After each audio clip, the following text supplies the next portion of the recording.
Antes, vamos falar desses assuntos que estão tão polêmicos. Doutor Gabriel Januzzi, boa tarde. Boa tarde, Cássia. Boa tarde, Robson. Até brinquei com você mais cedo, né, Cássia? Hoje eu fiquei na fogueira, né?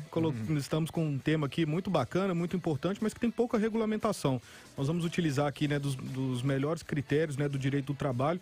Lembrando, todavia, né, que o direito do trabalho ele é muito casuístico.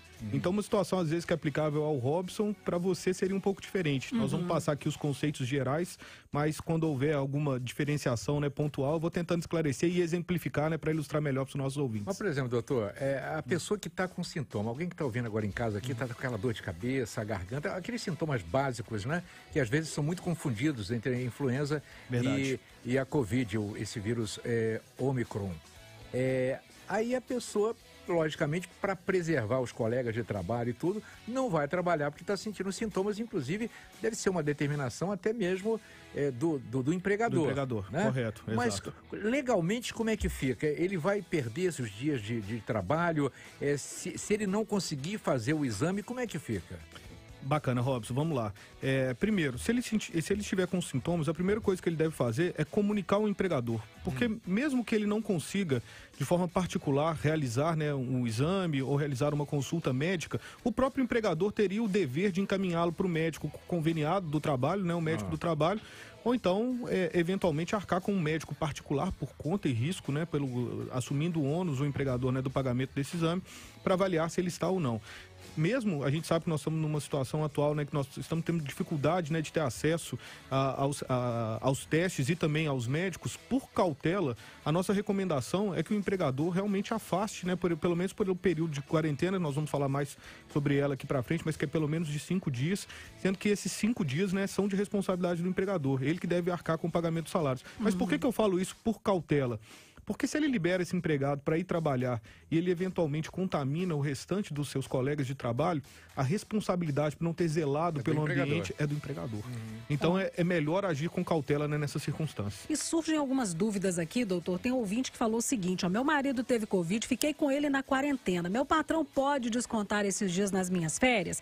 Aí tem mais uma aqui.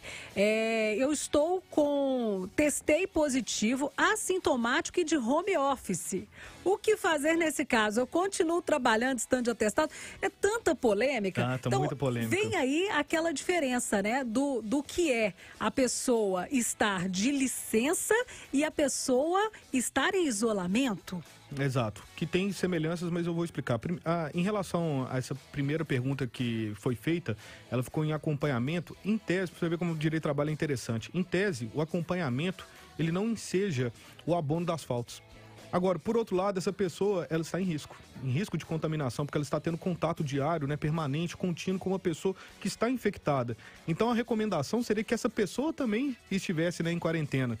Nessa circunstância, eu acho que o empregador ele tem a obrigação para zelar, né, pelo ambiente de trabalho, não colocar em risco, né, a coletividade dos demais empregados, ele também tem que manter essa pessoa afastada. Então ela não vai ficar afastada por conta, né, do acompanhamento, mas sim porque ela também é um potencial vetor, né, de expansão do vírus.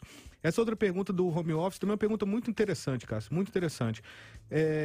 O afastamento para o trabalho, em situações de doença, em regra, ela se dá por quê? Por incapacidade para o trabalho. Às vezes a pessoa está gripada, mas ela vai trabalhar, ou ela teve um cortezinho no dedo, isso não gerou uma lesão, não gerou uma incapacidade.